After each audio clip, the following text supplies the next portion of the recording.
Today, we are talking about cybersecurity and why body shops are such a big target for these people.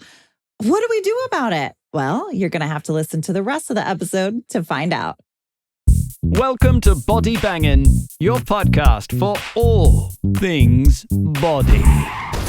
Auto body, that is. And now, introducing Body Bangin's host, Mickey Woods of Mickey Woods Marketing.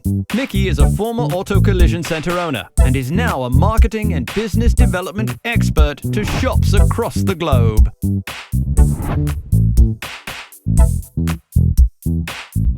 Hey there. Welcome back to Body Bangin', the Body Bangin' podcast.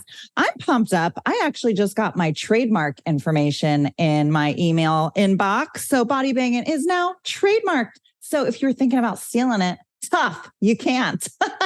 Anyway, that was such a cool email that I opened up this morning. So there it is. Anyway, if you are a first-time listener, welcome. If you're watching this on YouTube, make sure you hit the subscribe button and also the notification button so that you get notified every time a new podcast goes live, which is every 2 weeks. And if you're listening on Apple Podcasts or Spotify or whatever your favorite podcast platform is, you can also follow us there. So we're right up at the top when a new one goes live. So let's get down to business, folks. Today, we're talking about a really cool topic. It's cool, but also creepy. Cool and creepy. We have Mark. Mark, how do you pronounce your last name? Riddell? I didn't even ask you. Got it. Riddell. Mark Riddell from M3 Networks, coming live to us from Scotland. That's correct. Yes. Hello. Yeah. Great to be on the show. Yeah, I'm excited. Yeah. Crossing the virtual pond, is it? Yes. Over to the States. That's right. If you're watching this on YouTube, you can see Mark is the most official podcast guest that I have had. He also has a podcast. So he's got his headphones on, his professional microphone. So you got two of us today. I didn't just buy all this kit just for this. We should have said that. We should have been like, I'm so excited, so proud and honored. I went and bought all of these thousands of dollars worth of equipment. Set an example for all your future guests. Right? You know? Yeah. Set the bar. I like it. So today with Mark, let me give you a quick background on Mark. So Mark's been doing cybersecurity and IT for the last 18 plus years. He started M3 Networks, which is 3 M's. He's got a couple partners there and a big team of people. That started 18 years ago. So they are well-versed and have been following, which it's crazy to think about, Mark, because when we're talking about like cybersecurity, how big of a thing was that 15, 18 years ago? I mean, it's come quite a long way and become so much more aggressive, don't you think? Yeah, we didn't always call it cybersecurity either. It was just security or network security. It was just something that you did, So like as an IT professional, it was just part of your job, to like make things secure. It's almost like suddenly we came up with a cybersecurity buzzword and suddenly we now make things secure. It's like it almost implies that back then we deliberately didn't make things secure, right? It's like it just happened. It's like it's always been there, right? It's just that it's become a bit bigger threat now. Right. And it's the way the world's gone, right? I mean, everything's connected to the web, I was speaking to a guy recently that does Internet of Things testing, so IoT devices. So, I mean, you can even get your fridge and your microwave that's connected to the internet now. Right. Yeah. Right? I know. My gas stove is connected to my internet. I'm like, why? Why do I need to Bluetooth into my gas stove to cook pasta, or boil some water? Yeah, there's an app for everything. It's all online now. So of course the threats become bigger. We have much more technology that's internet connected. So of course, criminals, cyber criminals, traditional criminals, they follow the money, and the money is in cybercrime. So why we've got to where we've got to. Right. Now, Mark had actually spoken recently. He was referred by another great podcast guest that well, I don't know when this one will air, so I won't say when it went live, but it was a great podcast as well. And Mark spoke about cybersecurity to body shops. And was that in the UK that you were speaking? Yeah, so it was near Manchester. It was actually an event run by the Auto Body Professionals Club, which is an organisation that runs some of the UK awards events and award shows for the body shop accident repair industry. So I think they actually run one of the biggest awards events in the world, actually, which has about just under 1,000 guests attending that. So pretty much anyone in the UK body shop industry repair network attends these events. Cool. So it's the place to be, where you get glammed up and Well, that was an honor to speak there then, for sure.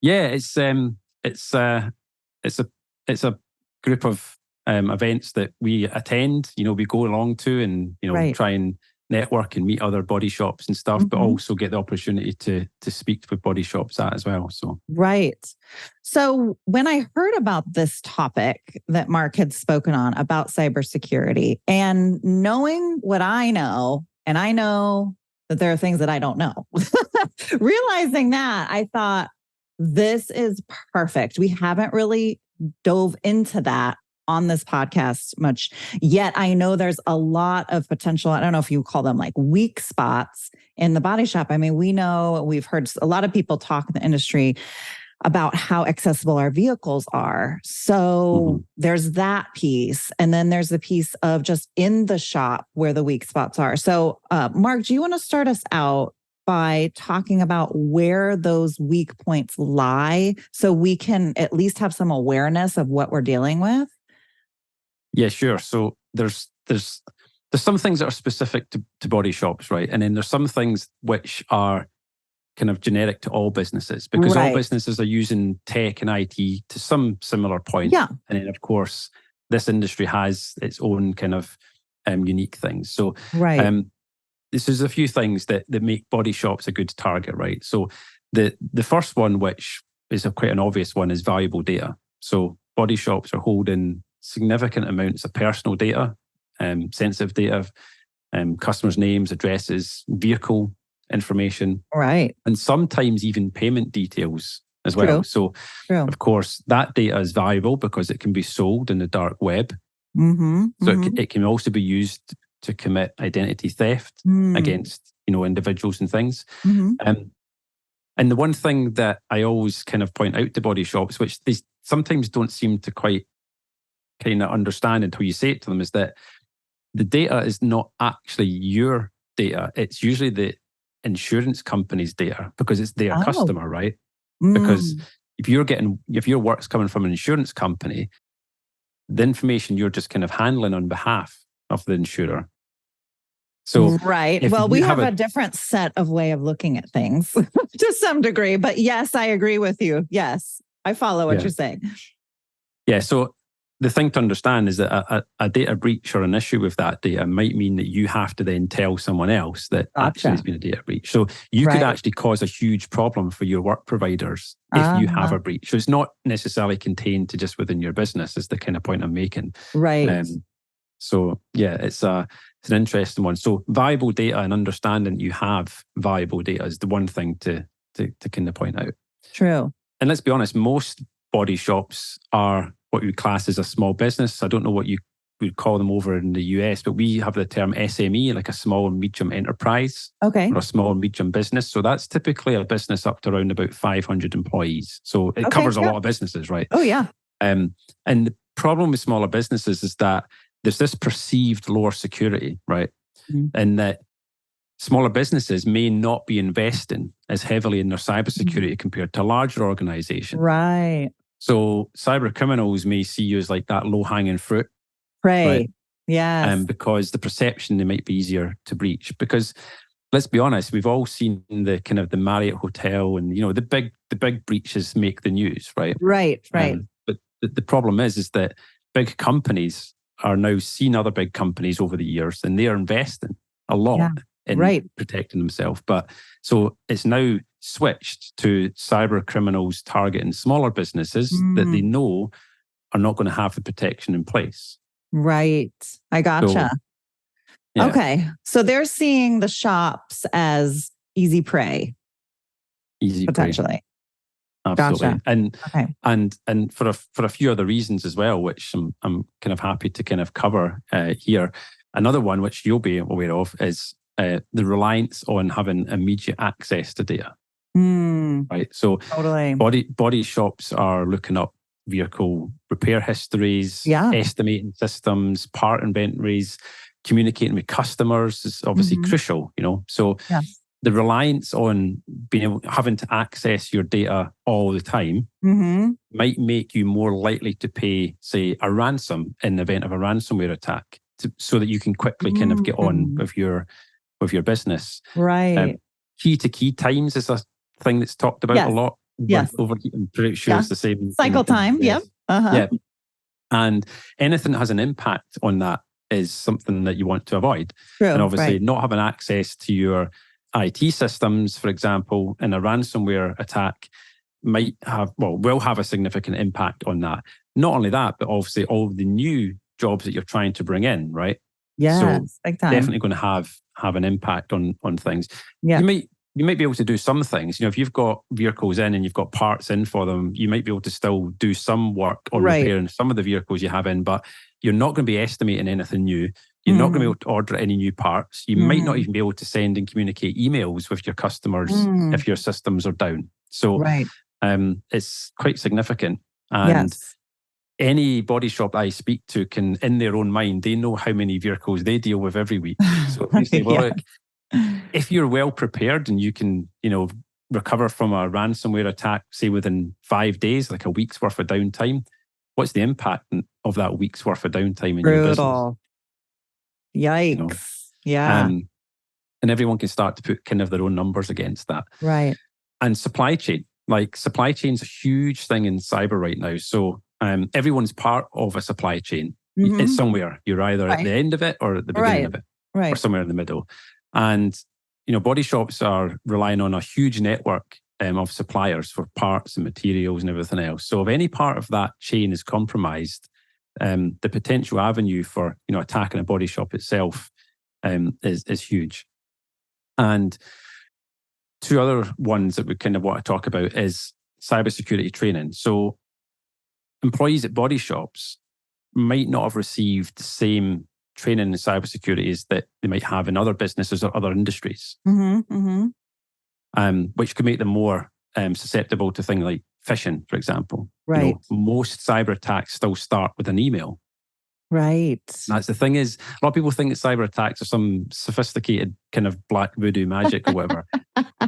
It's not. It's literally an email. It's usually a phishing attack, usually targeted at someone that deals with finance. So every business has got that finance person, right? Or in a larger business, they might have 2 or 3 people in a team that deal with finance. But whoever touches money in your business, that's the person that's going to be compromised and is going to be targeted. So they're the people you kind of need to wrap the cyber blanket around, right? Yes, totally. Those people. And the final one is online booking systems. So once you start to see a lot, and you can tell me if it's the same in the States, but a lot of accident management companies and body shops are starting to implement online booking systems so that customers can book jobs in directly. So if you've got an online booking system, it means that you might have an app or a website or something that people are entering their data into. And if the minute you have a public-facing app, that can be compromised, that can be attacked. And you need to make sure that if you do have those things, that you're security testing these platforms to protect your customers' data. So there's quite a few things there, kind of food for thought as to why body shops, would be a good target. Yeah. So a lot of ways to get into the body shop and the databases directly. And then you also have the website piece of it, which is something that I deal with as a marketing agency, is dealing with when body shops with websites haven't taken the proper precautions and set up the proper security on the website. Now they've got to deal with all of that. So it's it's almost everywhere you look, it feels like there's really any entry point. Yeah. A thing we talk a lot about in cyber is your attack surface. So what does your attack surface look like as a business? And yeah, you're absolutely right. Your website is part of that attack surface. Right. Because even if it's not financial loss, then damage to your reputation is huge. Exactly. As we say, it takes a lifetime to build your reputation and like 5 seconds to destroy it, right? Isn't that the truth? So the last thing you want is to find out your website's being compromised or your website's down. Because let's be honest, if a customer, clicks on a link in Google or somewhere else for your website, if your website doesn't load up, right, because it's been taken down by hack or something, if your website doesn't load, to them, your business is dead. Right. You don't exist, right? Yeah. That's the perception. Yes. Yep. On to the next one. The next one. That's what we do. Go back to Google, click on the next link. Yeah, exactly. I'm with you. It's as easy as that. It's interesting to think about. So when you're talking about these different entry points, so I don't want to take you down a totally different. Me and my questions, sometimes I'm like, Mickey, just stop asking questions. But that's what I do. So I can't help myself. Because we're talking about so I'm a former shop owner. So my shop gets hacked, whatever you want to call it, use whatever your favorite term is. So there's a compromise in my shop through whatever, any of the things that you had mentioned, and how that affects then also my partners, potentially, my insurance partner, my dealership partner, my parts partner, whoever. How then also conversely are body shops affected then if my partners aren't protected enough? Now could potentially there be some type of data breach then, or some type of wormhole or something? I don't know. I think I might be making up words from the Matrix, but is there a way for a hacker then to use somebody else to then loop through and get into your system? Is that a thing? Yeah, so it tends to be a lot simpler than that. And funny enough, you mentioned the Matrix, because I spoke to someone the other day that said, literally everything I know about cybersecurity I've learned from the movies. I'm like, that's the worst place you can learn about cybersecurity, right? Right. Yeah. Because it was glamorized. I think there's a lot of movies come out, back in the day, like Hackers and like The Net with Sandra Bullock and stuff. When the internet and like things were becoming really big back in the 90s, and suddenly scriptwriters thought, hey, cyber security is a really cool thing to have in the movies. But it's actually a bit simpler than that. It's not a case of if someone breached one of your partners, then that would get them access to your systems. A lot of people think that cybercrime is someone's hacked into you. Okay. Quite often, in fact, in most cases that a business is compromised, there's not actually been any compromise or hack into their systems at all. It's usually been social engineering to trick the business out of paying money. So give you an example, which this is an example that I use when I'm speaking to body shops as well. So what hackers will do, and it's actually like a let's go fishing type of segment that I do at talks, which to kind of get people to think like a hacker. Right. Okay. It takes a thief to catch a thief, right? So if you can think a little bit like the way they work, then it can start to help you. So hackers will obviously look at a business. So they'll look at a business, and what they will do is they will look for certain things that you're putting out online. So I'll say to businesses, be careful what you post online. So there's a lot of information you can find out about businesses. You might get an idea of what their turnover is, who the business owners are, etc., etc. LinkedIn is like a goldmine for cyber criminals, right? Because the minute people change job, the first thing they do is update their LinkedIn profile and say, hey, I'm delighted that I'm now working for this business. Yes. Every person that is in finance, so if you speak to anyone who works in finance or accounting in a business, they'll tell you that the minute they change job and they post that they've changed job, they start getting spammed with phishing emails at their new place of work. Because when you're new in the organization, you don't have the in-depth knowledge of who all your suppliers are and everything else. So you're quite green. You might be a little bit easier to phish. So if you were to look at a business, they definitely don't target like the business owner. So they're not going to go for like the shop owner, right? They're going to find out on LinkedIn, who is the finance person within this business? Who pays invoices out on a day-to-day basis? Who's paying the suppliers and things? Right. And then they're going to figure out how can we compromise this person not the system, but the person, to actually get them to pay us money. And normally what happens, and what I'm about to tell you is probably what happens in about, let's do the 80-20 rule. You can say 80% of cyber attacks are pretty much this exactly. What will happen is attackers will compromise another business, like one of your suppliers or someone else. Okay. And what they'll do is they'll get access to email. So that's really what they're looking for, is access to an email system. So if they get access to an email system, usually in a finance type role, most businesses use Microsoft 365 these days, right? And it's easy to find out what email system you're using. Right. Once they get access to that email account, they're going to put an automatic mail forwarder on that mailbox, which you can't see. It's in the background. And that forwarder is going to be monitoring your email for invoice, bank transfer, payments, etc., etc. Wow. And so the attacker has got access to all your email that's triggering those things. And what they do is they forward them to like a Gmail account that they've set up. Okay. So the attackers will monitor these emails, and what will happen is once they see an email that is, say, it's over £10,000 or over $10,000, like a big number, right? The attacker will jump on that very quickly and they'll modify the invoice. Bear in mind, the attackers had a copy of the email, so they can see exactly what was sent. Right. They'll either modify the PDF or the invoice, and then they'll send an email back to the recipient to say, actually, we've noticed that our payment details are wrong on that invoice. Here's our new bank details. Can you pay the invoice to this account? And sometimes people will fall for it. Sometimes people don't.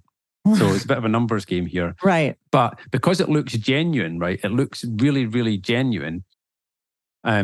People do fall for it. And I've seen lots of cases where people fall for this. And I've seen examples within the space of 5 emails that a business has lost £170,000 or dollars equivalent. Right. Wow. Right. In the space of like 5 emails going back and forward. Yeah. And then you can look back and see that mail rule that was set up and see how many emails it's triggered and how long it's been there. And I've seen cases where that mail rule's been there for like 3 or 4 months and it's triggered 38 emails. So an attacker has had 38 financial related invoice emails, whatever, sent to them. They've been able to see all the people that you're paying money to and all these kind of things. And then they just jump on it at the right time. The real clever thing is that they jump into the email trail right at the right moment. They know when to strike. It's like fishing. It's called fishing for a reason, right? Right. It felt slightly different, but if you ever actually been fishing, you don't strike the minute you feel the tug on the line. You kind of wait until you know the fish has got the hook in its mouth, and then you go for it, right? I'm not a great fisherman, so don't take my advice on how to actually fish. But the point is that it's timing, and it's about that moment when the member of staff that has been fished, their guards down. They just strike at the right moment. And the beauty with all these cyber attacks, and sometimes you do have to kind of almost admire it in a way, is that it's so simple. Right. Like, it's so simple. And after it's happened, businesses and people go, how did that actually happen? It's almost like, if you see a card trick up close with a magician, you go, I know it's not magic. I know something's going on there. I can't figure it out, and I didn't see what he did. Yes, totally. Kind of like the same thing. So that's pretty much happens in most cases. It's a compromised email, and the attackers jump in at the right time and just tricks a human into paying money out. Now, the problem with that kind of attack is that because there's not been any hack into the person that's been tricked, right? Right. It's usually the other side of the email chain that's coming from, because normally what happens in those things is people will blame someone else. Like if you've had an email and you paid that money out, usually they won't realize that something's happened until the supplier goes, where's our money? Right. Haven't paid our invoice, right? Yes. And they go, yeah, we paid you. Like, we paid you like 5 days ago. And they're like, no, you haven't. And that's when it all starts to unravel. Right? Yes. And they realize this. Now, a lot of people wrongly think that, well, we've obviously been scammed out of money, so our bank will just give us the money back. Because you've authorized a payment. You made a manual payment willingly. Yikes. To another account. Why should your bank give you the money back for that? They've not done anything wrong, right? Oh boy.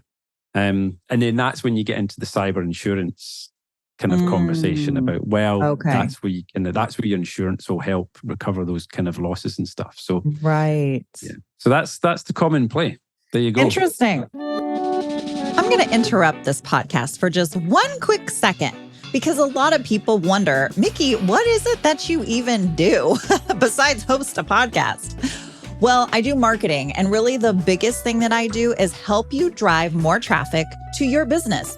And not even just more traffic, but consistent traffic to your business. As a former shop owner, I know how important that is. So if that's something you're interested in, or you just want to talk about marketing or developing your business in general, feel free to reach out. You can visit collisioncentermarketing.com. There's a calendar on there, and you can just book a time that works for you, and we'll set up a phone call. Or you can email or call me, and my notes are down in the description of this episode. But I hope to hear from you. I'd love to help you build your business. But in the meantime, you better get back to this podcast because it's really good. Well, this concerns me, Mark, because I recently have been getting emails. So the question is, okay, so let me tell you my story, because I feel like other people probably have something similar. So, working with a new company, they have contracts they're going to be sending me. And then I get this email that appears that it doesn't say who it's coming from, but it's like, your contract is attached. Please click this button to open it. Well, I just was talking about contracts, and this isn't like a standard, client contract. This is potentially for like, a loan on my house or, something like that. And all of a sudden it's like, open this up to review the contract, to review the home line of equity contract or whatever. And I'm like, should I be really clicking this? Because I was just talking to somebody about that. So does that mean that is there something, do I need to evaluate my emails? So if shops are like, wait a minute, I've been getting a lot of these, is this kind of like a red flag of sorts that potentially we are either, our emails are on a list or they're monitoring our emails? What would you say? Well, you should always question everything, right? I mean, even because that's the problem though, right? A lot of people think, well, I don't want to bother someone else, but it's all because the problem is see, once you've clicked, that's it. Like once you've clicked the link and you've opened something or downloaded something, because even if it's a link to a website, if it's a malicious site, that site could be running code or installing something and a malware on your machine or something like that. So literally one click is all it needs. So you should always question things. That was my next question, because sometimes you'll click the link. You're like, oh no, I didn't mean to click that, because you're on your phone and your fat finger hits it. Too late. Yeah. Oh. So what you tend to find though is that if it's a contract, what I tend to have seen, if someone says, hey, we use there's like DocuSign or VeriSign, there's like these kind of document signing things where people will send you to something to sign. You tend to find that people will say, hey, we're going to send you a document via DocuSign. So you kind of know to expect it. Yes. However, if someone did have access to your email mailbox and they see that this communication, they could go, oh, they're expecting a document to be signed. So that's what I'm talking about. Yeah. Right. So it's just double checking and making sure it is that it is kind of accurate. It's what you're expecting.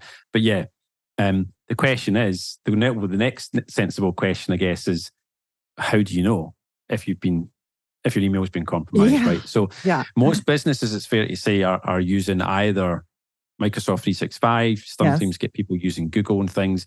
Specifically, if we focus on 365, because we're a Microsoft partner, and that tends to be what we kind of deal with kind of 99% of the time, you need someone who knows what they're looking for to just give your 365 environment a sweep, right? Oh, okay. Look for those, because you can't see these mail rules I'm talking about. You can't see them in your Outlook. You can't see them in your mailbox. You only see them in the back end of 365. So it really comes down to making sure that you're working with an IT MSP, whoever looks after your IT, making sure that they're switched on from a security point of view. Because I have had actual conversations on the phone where I've had a customer in this situation, and I'm said to the customer, it's not you that's been compromised. It's the person that you're getting the emails from that's been compromised. Right. And I've literally spoken to the other business's email IT guy. Yes. And I've said, your email systems have been compromised. You have to go and deal with it. And I've literally told him how to go and fix it. Yeah. And he was like, no, it can't be us. We've got all this in place. We've got multi-factor authentication on. It's all everything else. It can't possibly us. I'm like, I'm telling you, it 100% is. I'll put money on it, right? Right. And a few days later, he phoned me back and he said, oh yeah, you were right. Yeah, they were totally compromised. Wow. You were spot on. And I was like, well, yeah, I knew I was. Just that you don't know what you don't know. You kind of mentioned that earlier. You don't know what you don't know. And the problem with cyber, and here's the number one problem with cyber. People take cybersecurity and they chuck it in the IT bucket. They most people think that cyber is just IT. Yeah. And one of the biggest mistakes that all businesses make is that they go, I pay someone a monetary value every month to manage my IT, to deal with IT support and stuff. The problem with that is that the customer's perception is that when I pay you for IT, that means you're also dealing with cybersecurity. Yeah. And it's not. And it's not. It's a different skill set as well. There's very good IT support professionals out there, but cyber security professionals are a different skill set. Very similar. We operate in a kind of similar world, obviously, but you kind of need to have that similar kind of skill set. I mean, I guess if you're taking it to, an industry specific language, right? You might have traditionally would have like panel beaters or guys in the shop who are good with all that kind of that stuff. And then you've got your painters. Right. Now, if the painter phoned in sick, you wouldn't let someone else just go, I'll have a go. Yeah. Right. You'd be like, do you know what I mean? You wouldn't let the tire guy go and paint the car. Yes, right. Exactly. You might have a better example than what I'm giving, but you understand the point that they both work in a body shop. Yes. But they do completely separate things. Yeah. And I just love the fact that you call them panel beaters. That's my favorite word ever. I love that. Panel beaters, yeah. They still call them that in the UK. People are always... Hey, that's how I came up with body banging. We're banging on auto bodies, right? Panel beaters. I love it. Yes. But yes, all jokes aside, I totally get it. Similar but different. Like we understand a lot of things we have a general understanding about, but we really need a specific skill set to dive into it. So the takeaway really is most shops have an IT person that they go to for things. Hey, my email is not firing properly, or my computer won't. I was just asking Mark about my camera because it keeps glitching out. Like those are IT issues. The cyber thing, you need to find a cyber security person, company, something. Yeah, there's a lot of good kind of IT companies out there that do cyber really well, and I put ourselves in that list as well. So there's MSPs, managed service providers, that are really switched on when it comes to security. They've got dedicated cybersecurity professionals in their team. Right. Which is one thing to look out for. I guess the question is, if anyone's listening, if they've got an IT company that they pay for, is their IT company hiring any cybersecurity specialists? Right. Or are they just relying on their IT support techs to also deliver cyber? Yes. Gotcha. Because it's kind of like, it's kind of like these two different kind of things that you kind of need in balance. So I always would say, do they have someone that's dedicated for cyber in their business? It doesn't have to be like 10 people. It could be one person, because the thing with cybersecurity is until, working proactively and putting protections and things in place is one thing. But, and if you do that well, then you shouldn't be dealing with many incidents on the other side, right? Yes. It's really interesting actually in this industry. And one thing that I've said to body shops is that your world revolves around something bad happening and then fixing it. Yeah, right. Right. So, because when I talk about cyber, I always talking about, and this is even not speaking to this industry, but I always say in cyber that you're trying to look for the car crash 10 miles down the road, and then avoiding it. Right. Totally. but in the body shop accident repair industry, you want the accident or you need the accidents to happen because that's where your work comes from. Right, exactly. So when you're thinking about cyber, you need to change your mind the other way around. You need to go to prevention. Totally. Right? You don't want the collision or the accident at all. Yes. Because it's really painful. And the thing is, if you speak, any customers of any body shops, if you said to them, would you have rather prevented that accident from happening? Yeah. They go, yeah, I would rather have, it's great 100%. That you fix my car and my car looks amazing, but I would rather have avoided the stress and the hassle and everything else of the accident in the first place. Totally. Yes. Totally, right? Yeah. Gotcha. So okay. It's very difficult to prevent accidents. Right? So we want to be cyber preventative. So we want to be proactive, not reactive, basically. Proactive is a word that's used a lot in cyber in this industry.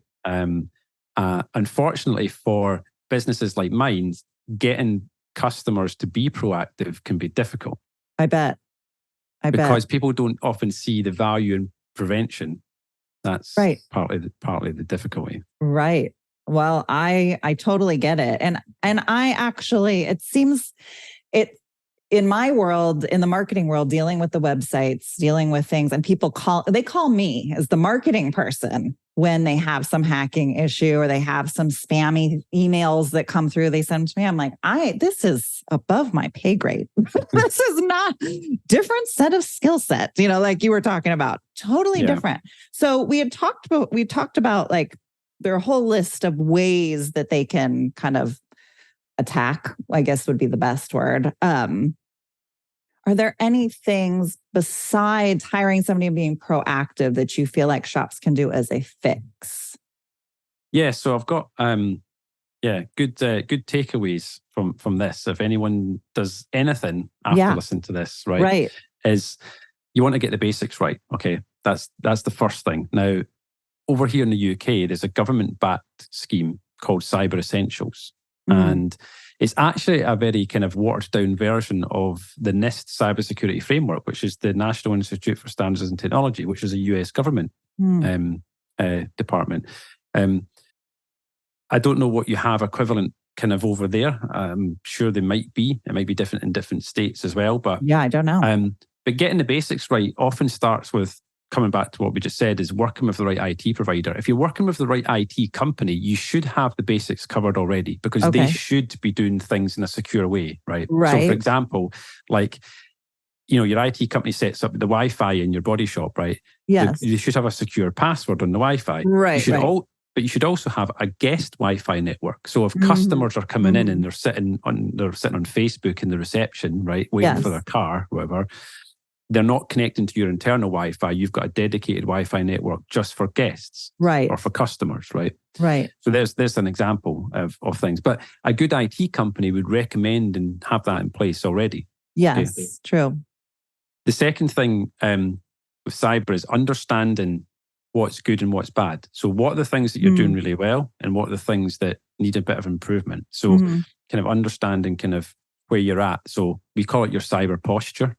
Okay. So, and you need to work with a cyber specialist to kind of give you that kind of overview. Okay.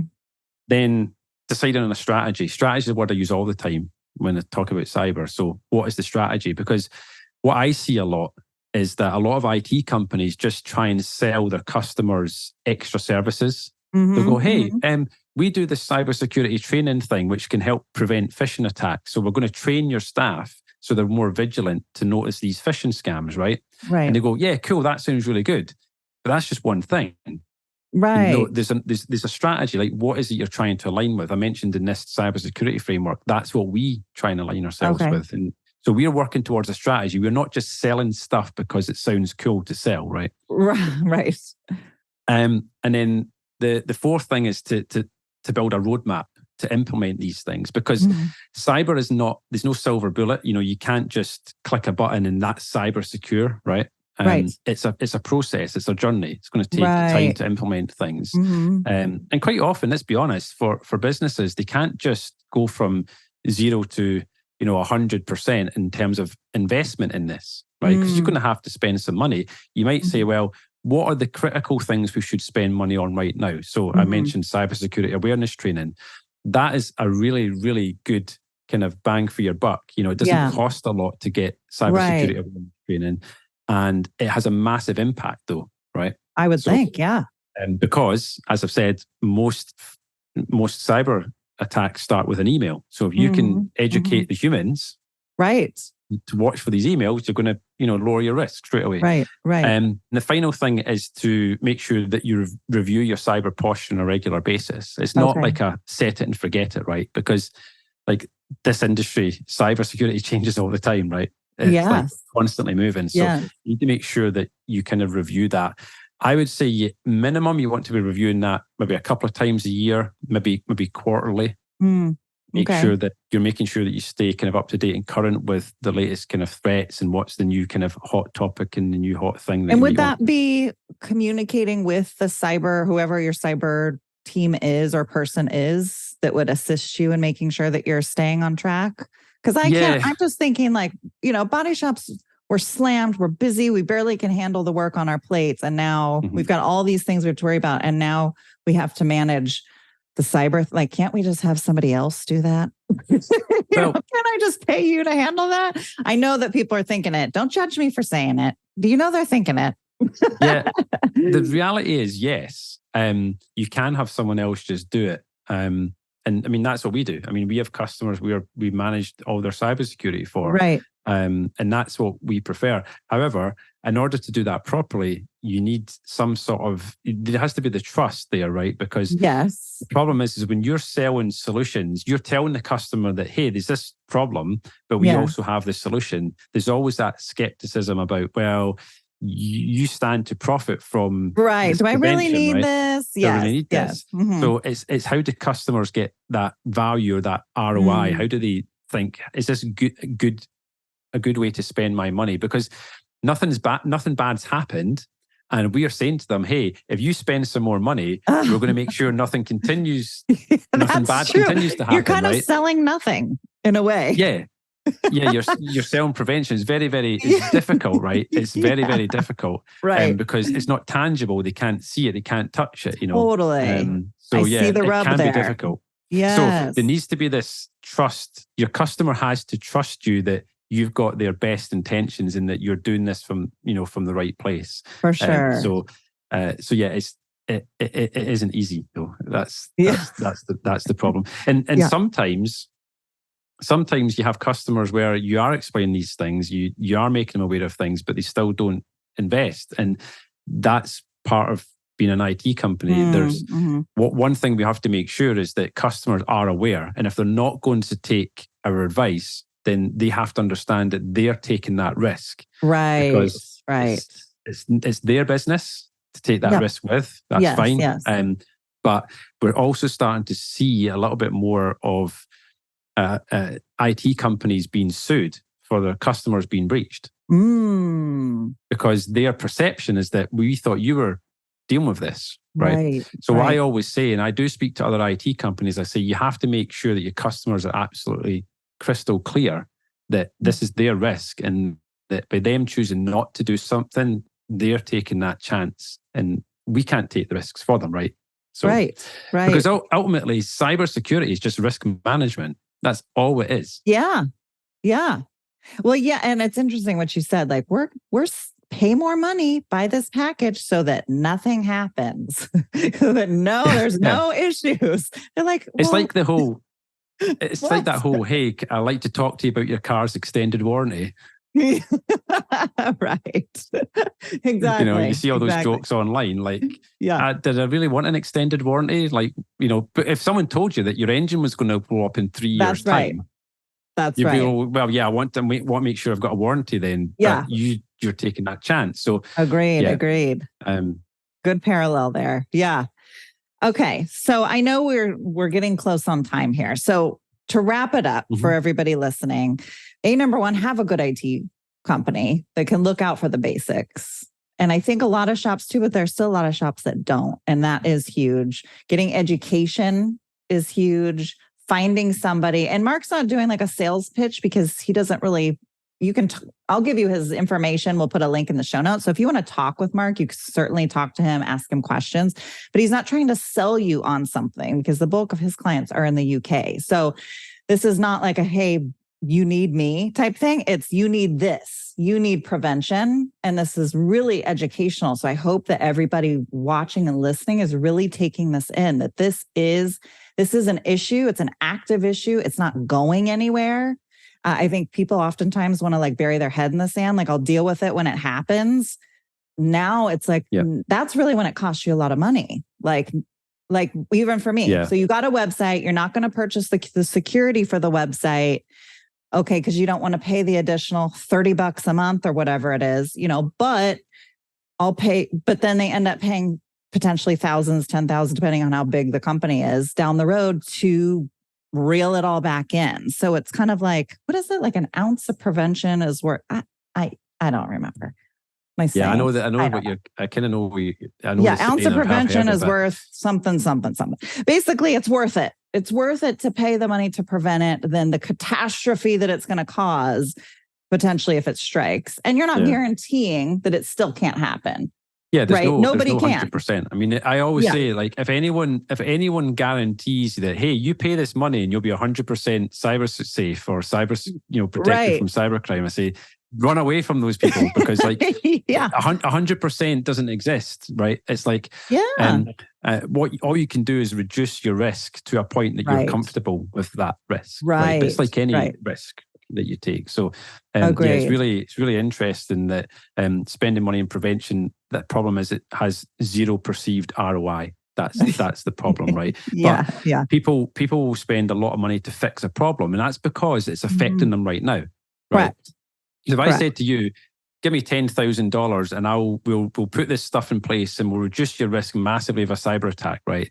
You'd be able to go, well, I don't know if that's a good thing to spend on. But if you call me up next week because your business is dead in the water and I told you it was going to cost $10,000 to get it back up and running, you'd write me a check. 100%. Because it's affecting you right now. Yeah, that's exactly. Now you find the value. Yeah. So I totally follow. I completely see the value in it. And I hope this is a great wake-up call for shops out there. So I'm going to put in the show notes a link to Mark's calendar. I think you can book something through that link. Is that what it is? Yeah, I offer a 15-minute initial kind of get-to-know call for anyone. So anyone who's got any questions or wants to run something by me, then I'll give you kind of my honest kind of feedback. That'd be awesome. Advice on it. Please do that. And follow me, connect on LinkedIn. I post a lot of stuff on LinkedIn. So it's a good place to kind of keep up to date with kind of what's going on. Totally. And then I mentioned early in the show, Mark's also a podcaster. So he's got a podcast. Are you on like Apple Podcasts, Spotify, those types of things? Because I know it's an audio podcast. All of them, yes. On all the things. So I'll put a link there. All the things. Yeah, I always say to my producer, Neil, I always say to him, like, I can't actually keep up with all the different things. There's always the main ones, the Spotifys and the kind of the Google and the Apples and the Amazons, but there's all these other weird and wonderful ones I've never heard of before. Yeah. All of them. Anywhere you listen to podcasts, you'll find it. So the show's called Texas. So wherever you're listening to this podcast, you can find Texas. Texas podcast, like success, Texas. Mark told me it's not like Texas for us people in the States. It's not Texas, it's Texas.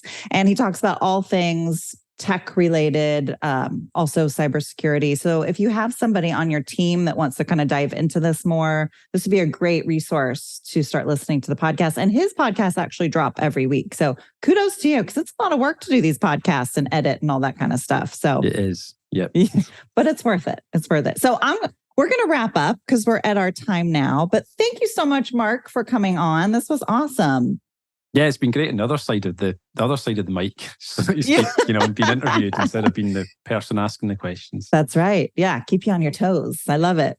Well, thank you guys for listening. Again, make sure you're following, make sure you are subscribed. If you want to write a comment on YouTube, love to hear comments, or you can also leave a review. If you're listening on an audio platform, you can leave reviews for us, specifically Apple Podcasts, which really help out the podcast and get this out to more people. So love you all. Thanks for listening. And we will see you next time on Body Bangin'. Bye. If you enjoyed today's show, make sure you hit the subscribe button. We have some incredible topics and guests coming your way you will not want to miss. If you are watching on YouTube and don't want to miss the latest and greatest, you'll want to hit the bell after subscribing, so you will get a pop-up each time a video podcast goes live. To our devoted fans, would you mind paying it forward and sharing this little gem with someone else you think may benefit from it? Much love from all of us here at Body Bangin', all things auto body.